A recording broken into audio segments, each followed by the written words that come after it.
These are not resolutions, remember, because when you sit down to resolutions, it feels like work a lot of times. It doesn't. So it's a distinction is it's dreaming. So let's make that distinction. If you want to do resolutions, that's fine.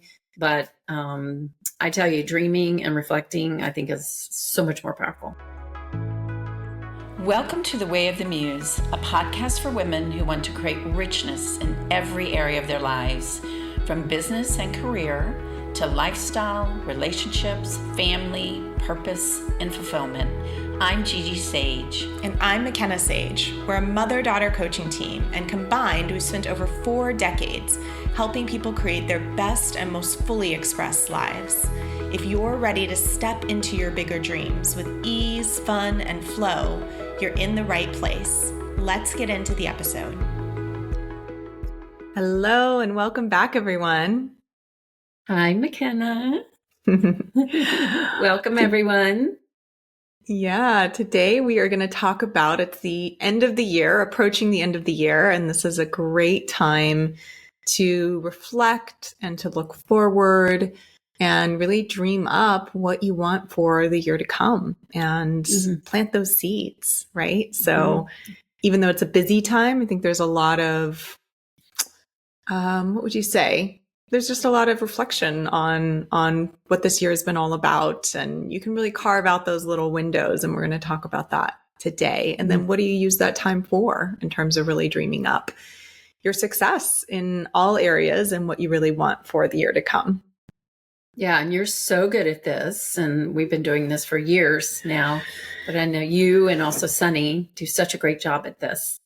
Thank you. You're such structured people, which is so amazing. Mine's like, this scribbles on papers, but we hope you find someday. And put these together and make that puzzle. That's what I was trying to figure out there. Well, so speaking of structure, you're ahead of the game here. So yeah, speaking of structure, a great way to do that. So you can find it in future years because it's really fun to look back at your reflections and everything is if you use Apple products, you could do it in notes on your phone or on your computer. Or I used to use Evernote, like something like that, where you'll have access to it in future years, or you could email it to yourself every year so that you could go back into your email. Because it's really fun to look at like, oh, here's the changes over the years. Here's what I really was hoping for years ago. And here's where I am now in these areas. So yeah. So thank you for that acknowledgement, Gigi. But I know you also had ways that you did this way back in the day, really. Actually, before we go into that, let's just talk about why is this important? So, we in our mastermind right now are really working with the women around this. Can you share a little bit about why it's so important to take the time out to plan and to reflect? One thing is I think it eliminates a lot of the overwhelm, right? Because if we don't take the time, it's in the back of all of our minds. I think it is. If you have your own business, I know it is. You're kind of going, okay, it's the end of the year and trying to tie up all those loose ends. And, and also for us, we have seasons in our business, and that's true for a lot of people. And so in those seasonal times, we know there's certain times that we really need to be focused and working. And so doesn't feel like there's a space to reflect. But when you know that you're going to set that time aside, I think it gives you the chance to go, okay, I've got that handled and I can put that aside for now. I don't have to feel this kind of overwhelm. Like, what about next year? What am I going to do? What are the next pieces? How am I going to grow? And I think that's a key piece right there. And the other part is it gives you structure to your earning, to how you're going to grow your business. Looking and really seeing what has worked this year and what hasn't worked. We'll go into that. And that is so powerful because it just starts to eliminate those patterns or the different things in your business that are maybe leaking energy or money. And then you see it when you put it down on paper, and it helps you then to go, okay, I need to change some things this next year. And we see these aha moments often for women when we work with them, right? In the mastermind, it's when we make them like really put it down, like what are the numbers? What are you doing? What are the results? And they're like, oh my gosh, I've never looked at this. And there's a huge amount of clarity that happens when you do that. Yes, absolutely. Yeah. And there's a couple different components to this. We're talking about reflecting on the year that's passed. We're talking about there's definitely a visioning and dreaming aspect to the year to come. And I think that's what we'll focus on more in the episode today is kind of the reflecting and the dreaming. And then there's putting the structure to that. Okay, now how do we take those dreams and really map out what is the plan? What is the flow going to be of the year? How am I going to spend my time? What are the projects I'm going to focus on if you are in business for yourself, or how are you going to, focus kind of your personal time? So that more planning aspect, we won't go super deep into today just because it's a lot to cover. But I would really start with the reflection and the dreaming. That's usually what we do this time of year. And then if you are, wanting to go deeper into the planning, I'm doing a class in January called Focus and Flow. And I highly recommend coming to that. It's actually a 2-day online class. It's like 2 half days. And it'll be, I don't have the exact dates in front of me, but sometime kind of end of January on a weekend. And the URL for that is wayofthemuse.com/focus. And it's super, easy, yes, investment.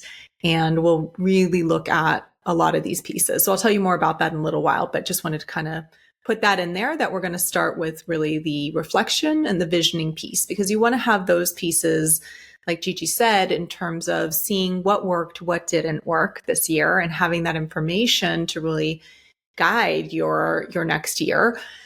And then also, kind of like we talked about in some of our recent episodes, making sure that the vision piece is really exciting, that it lines for you, that it lights you up, is also really important before you just jump into the planning and the strategy. Because if you shortcut that and you just go, okay, I'm going to look at what I did this year and then I'm going to make a plan for next year, then I feel like there's a little bit of a missing element there if there's not the excitement and the energy behind it, right? Yeah. Yeah. And then also, what is the earning potential for what you want to do? So the projects and the different products or whatever you're doing, is there the potential for the earning that you also want to make? Yeah, absolutely. So let's go way back to when you first started doing this, because I remember this from when I was young, that there were these big pieces of paper that were calendars, right? And you would paste them up on all the walls and Gigi style, scribble all over them, right? So tell me a little bit about notes. tell me a little bit about what visioning and reflecting looked for you then, just as a kind of a fun. Some people are more like that. They like the hands-on and the tangible, right? Yeah, the creative, right? Yeah. Mind mapping is what I love. I love the whole mind mapping. So, it would be those, large calendars. You fill in the dates, and then I'm such a visual person. So for me, I have to see it visually. When people talk to me, it's like it goes in one ear and out the other. But if I could see it, then there's something about it. I buy into it. I don't know why that is, but it is. Well, we know why that is, right? So there's different kinds of learning. And so with the papers, then what we do is kind of see what, first of all, the reflection piece was to really look what worked and what didn't work over the past year.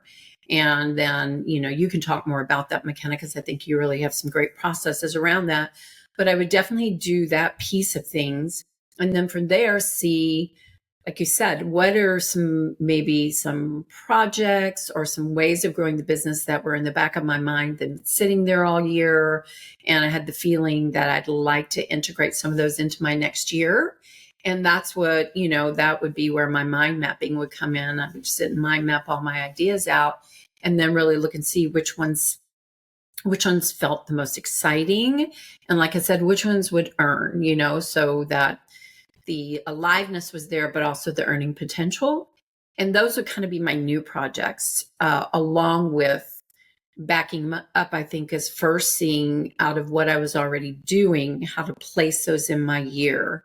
And as you know, always for me, it's about the rhythm, right? So it would be, what would be the rhythm I would want? And at that time, I was doing 30-day trainings. And then, we were up to sometimes 4 a year. And that would be once a quarter then, basically. And then looking where those would be, what part of the world, and then how would spend my time in between there in terms of marketing and all of that to lead into those different events and who would I need to activate in the different regions and around the world to support me in this.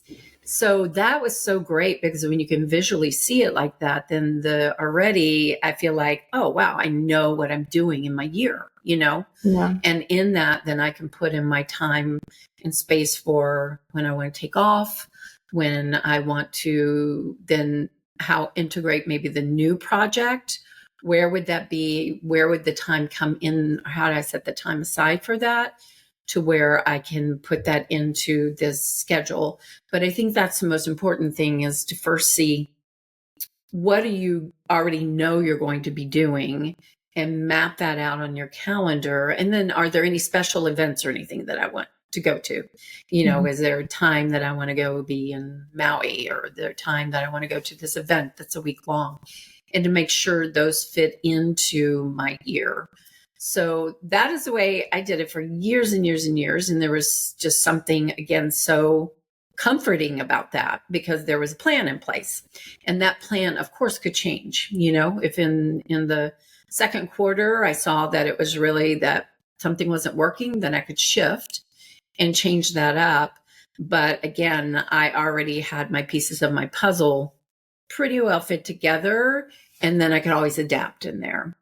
Yeah. So I really think it's interesting, the quarterly thing that you're talking about, because, my husband Sonny works with companies that are around the $5 to $15 million level in their revenue. And something they do, and I think much bigger companies do as well a lot, is quarterly planning, right? So every quarter, the whole team or the whole executive team anyway, gets together somewhere in person and they really look at, similarly, it's kind of like they probably have their year plan and then they break down by quarter, okay, now some of these things, what's worked, what hasn't worked, what are the initiatives for the next quarter, how are we going to adjust, what's the plan? So I like the idea of revisiting, whatever it is you do, whatever it is you create quarterly. But at the very least, we're talking about visioning for your year, reflecting. And I like this idea that because there are different kinds of learners, you may be someone that you need to get pieces of paper up on the wall. So consider that, that might be true for you. And if so, there's those sticky flip chart papers. Those are great. You just stick them up all over your walls and get some Sharpies or whatever kind of marker. And you could you could make one piece of paper, what worked this year, one piece of paper, what didn't work. And, we're talking about this largely in terms of business because many of our clients are entrepreneurs. But even if you're in a career, right, you could look at in your career what worked and what didn't work, or you can also take this into other parts of your life. So you can really expand or contract this process as much as you want. It could be as short as an hour, and it could be as long as probably a day or half a day or something like that. I would say usually we take at least 2 to 4 hours, something like that, to really take our time and reflect. So you could do it on pieces of paper on the wall, or if you're more like me and you do well with, kind of a computer and doing it that way, you can do it on your phone, or like notes, like I said. I'd say what worked, what didn't work is a great one. The other one I really like to do is rating the areas of my life to give me a snapshot view, right? Like, okay, if I had to rate my relationship right now, if I had to rate my health and how that feels kind of on a scale of 1 to 10. And what's fun about that is I've done that for many, many years, not every single year. I've had a couple I've missed, but for many, many years. And I can literally go back and kind of compare and go, how have these things changed and what stayed the same over the years? And that's really fun to see how the quality is shifting. So some time for reflection, and that's a really big piece. Is there more you want to say about that? Yeah, the reflection piece, once if you're like me and you're visual and I do my big papers, then there's also to have a little bit more time. And again, because I'm a visionary person and not so structured, for me, it takes more time. So it may take a couple of mornings or whatever. And I also like to encourage you to go somewhere that really inspires you then when you're really going to sit down and make your plan, to be in an environment that brings you alive, if that's somewhere that has a beautiful view or a cafe or going to the beach or, whatever that is for you, going and checking into a hotel for 24 hours and taking that time to really have that time for yourself. Or if you're in partnership, like you said, meeting with your team in a nice environment and really getting together and planning. And because there's something about when you go somewhere beautiful and if you have connection, that new ideas come out from being out of our everyday environment. We get habitual in where we are all the time. Yeah, this is part of why we always host our retreats. And you've done this for decades, Gigi, in beautiful places, right? Around the world. Because when people have a chance to leave their day-to-day environments, get somewhere, be in the natural beauty, relax, unwind, there's a different kind of, seeing that comes, and there's a different kind of inspiration that flows through. And stimulation from hearing what other people are doing and how they're growing and what they're doing. That's, very powerful to be in that kind of environment. Or if it's with your team, seeing people through new eyes when you get with them and you're in one of my daughters just did that with their team at work. And she said it was just amazing to see the growth in everybody and them really bonding over 4 or 5 days, that they really got to know each other in a very deep way. And that right there is stimulation for the company and for the people also. So the people are growing and the company's growing. Yeah. And I love the idea of kind of breaking this up over a couple of days. If you, and that might even work better for your busy schedule over the holidays. Let's take an hour this morning and a couple hours this morning. And maybe you do the reflecting more on one day, and then you start to do some of the visioning and dreaming. And I also really like the idea of a mind map, because that's like a more creative way before you get into your linear brain. Because that's something I see with people that are more structured like me, is it can be tough to access the dreaming part, right? It can be very easy to go into structure and like, okay, I'm going to do this, this, this, and this. And, here's my goals and here's how we're going to, but there's something that gets lost there. That I've really learned over the years to have more into, but it used to be very difficult for me. And I still see this with some of my clients or our clients is that some people, just if they are more linear and logical, then expanding out to more the vision and the feeling and all of that can be more challenging. So something like a mind map, or like we have the women in our classes do. We just did this in Sonoma at our retreat in September, is we had them dance, right? Had them get up and dance, and then they kind of visioned and created and visioned, and yeah. It was so fun. We had a whole room of women with flip chart paper on the wall, like dancing and then making their little, and everybody walked around and looked at these cool images and mind maps that they had made, and it was so beautiful to see the creativity. Absolutely. And when you do things like that, often you're surprised at what comes through.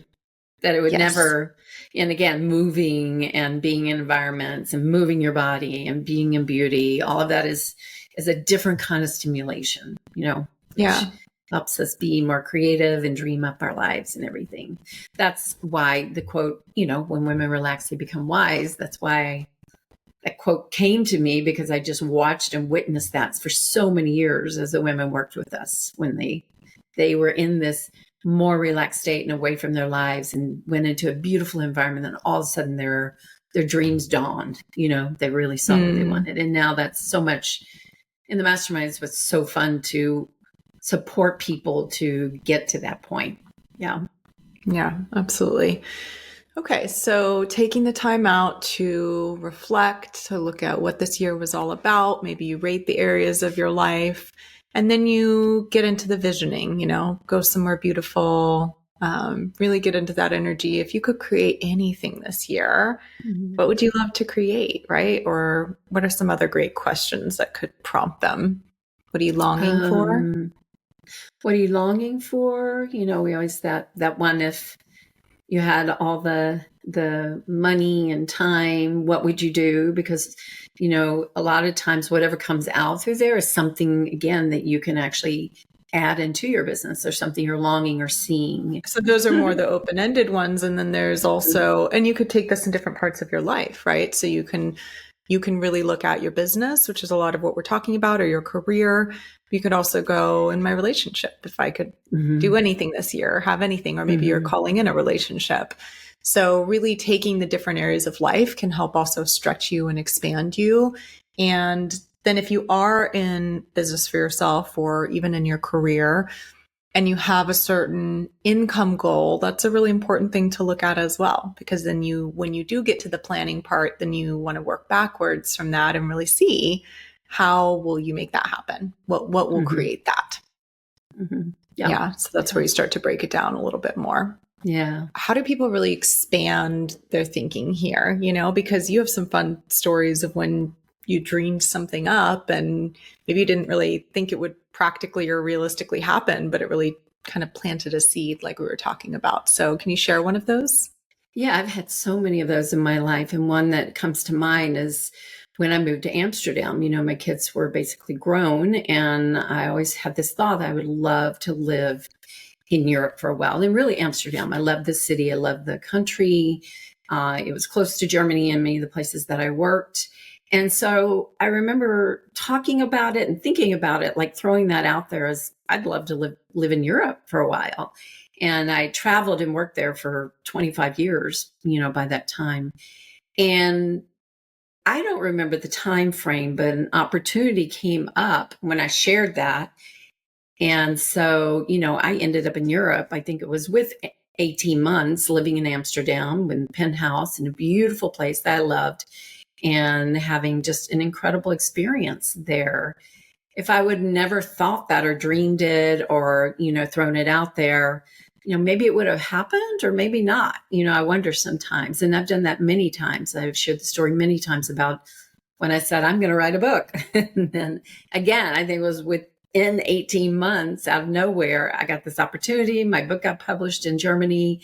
I had that when I talked about even a TV show. And then I got this opportunity with a production company. We ended up not selling it to a network, but I spoke it first, the dream. I spoke the stretch the first. I allowed it to be in my atmosphere. And through that, then, with those, it wasn't really that I took any action towards them, truthfully. Sometimes there's just power in writing it down, speaking it and writing it down. Speaking it to someone, writing it down and holding that in your vision. Yeah, absolutely. And I was going to say there's something about that. I don't know if it's that it was the lack of action that created it, but I think that it was maybe the lack of stress or pressure or attachment that helped that be. It was created. Desire. We all know that's the world of creation in terms of magically things happening is not having an agenda there, like having that desire. It's like innocent and owning it that you want it. And, God, the universe, sometimes there it is. Oftentimes, actually. Mm. Something else you shared earlier was we get in the way. A lot of times we get in the way. Definitely. Yeah, actually, that's a good segue to what are some things that get in the way. So people take the time, they reflect, they vision, and what really then, as you're going into your year, we all know the cliche of, how many people actually create their so-called resolutions, New Year's resolutions. And, by the end of January or something, 90% of people have dropped them or something like that. And so what is that about? Why do people drop them, right? It's not for lack of wanting to move something forward.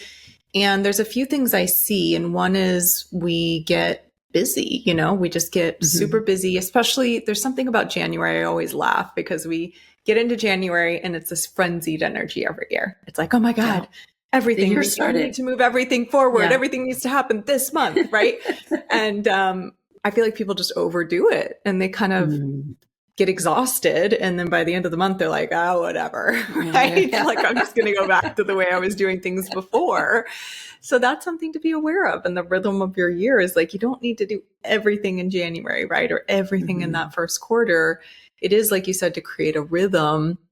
But there is this thing of busyness, overwhelm that we see frequently. And I used to struggle with a lot in different times. And well, I would say most times in my life, other than these last couple of years when I really made a shift in that.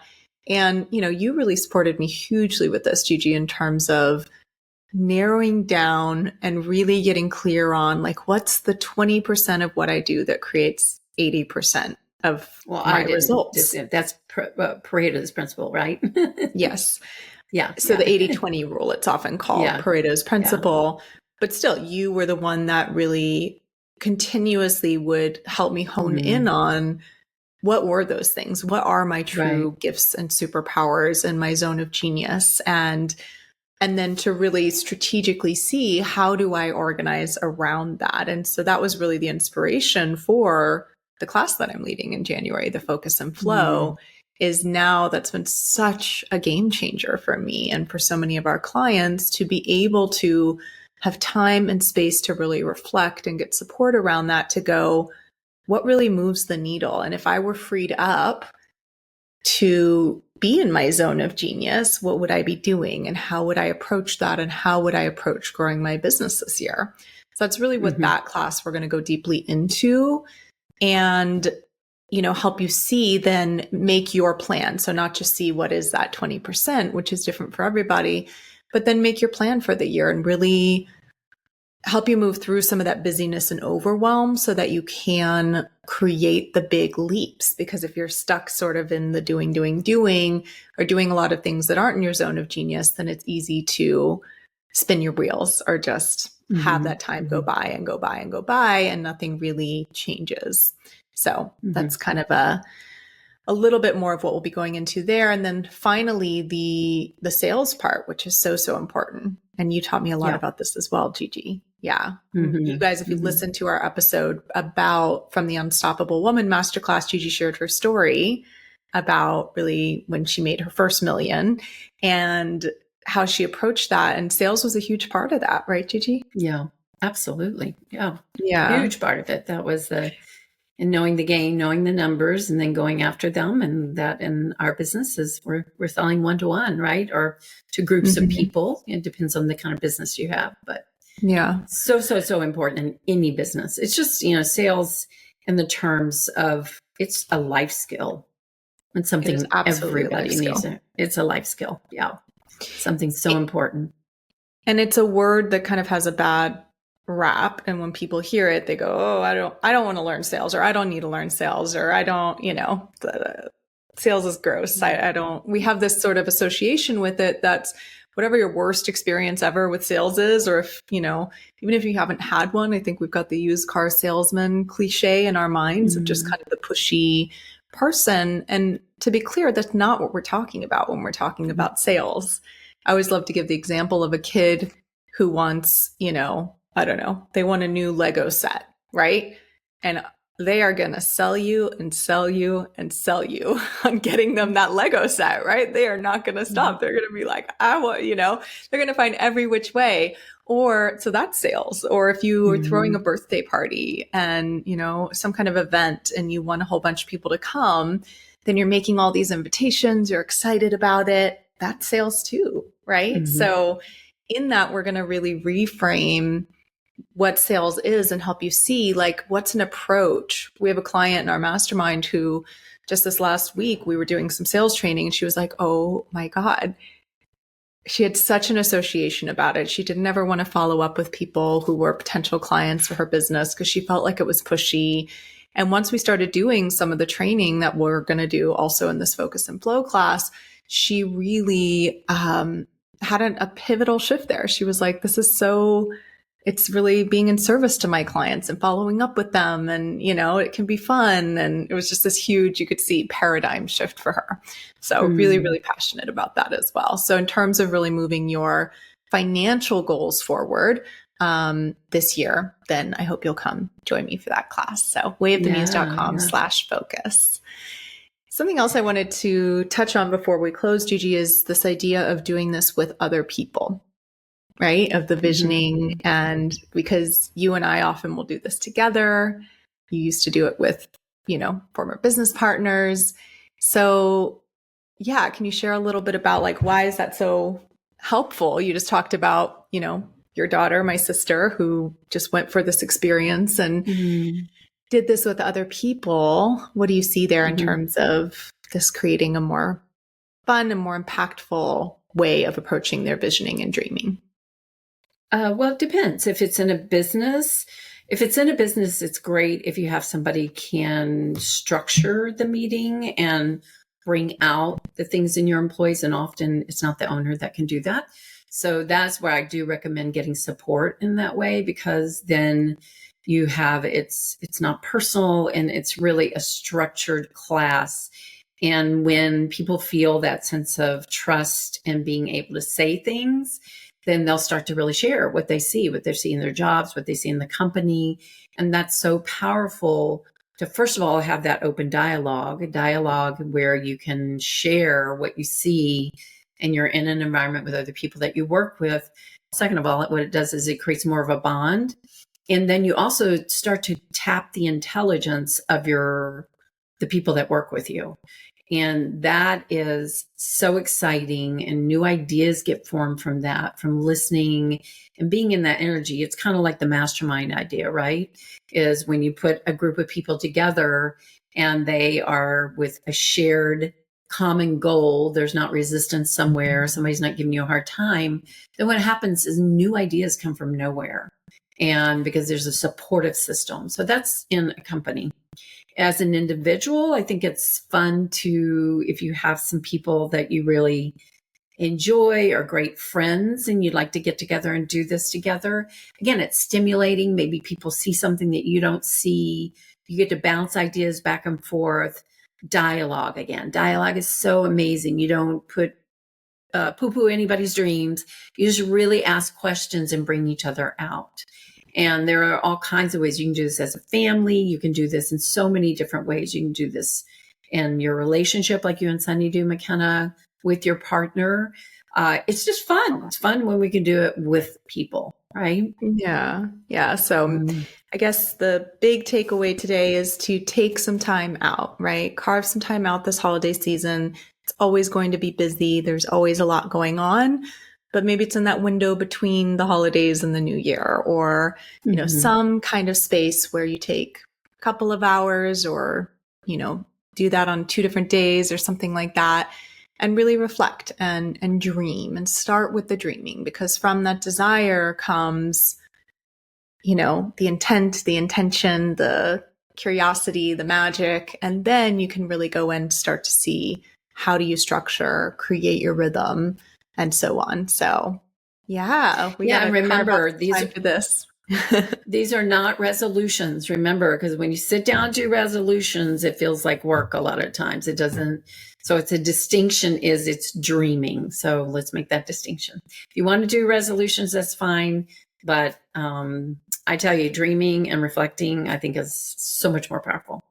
Yeah, and it is that energy behind it. If you sit down and you're dreaming and it feels like hard work, like Gigi's saying, and you feel like, oh, you know, you're very serious, or there's not that energy and inspiration behind it, then that's kind of your sign to maybe take a break or go for a walk or go somewhere beautiful, like change up your state, because that energy, again, is where things build from. And we see this with our clients, even when they have a big goal, which sometimes people can get very like stressed or structured around their goals. But, you know, one of our clients who wanted to have a certain number of tax clients in the year, she's done this multiple years in a row now, made these huge stretch goals for herself, and she's hit them every time. But in that, her energy behind it was like, I'm doing this. It's a game. I'm so excited about it. She would tell everybody. It was like this fun game, like you're saying. And what do you know? It's like we have no doubt in our minds when she sets a goal like this, she's going to reach it, right? So that's the energy we want behind it. Yeah. Okay. That's it for today. Well, it's towards the end of the year here, right? Yeah. Just a couple more podcast episodes left before the new year.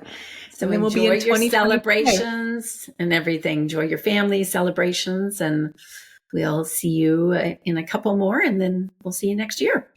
All right. See you next time. Bye. Bye. That's our episode for today, but let's not make it the end of our love story. Be sure to subscribe to the podcast and think of some women in your life you'd love to share it with. And if you want to learn more about our events and programs, visit wayofthemuse.com. See you next time.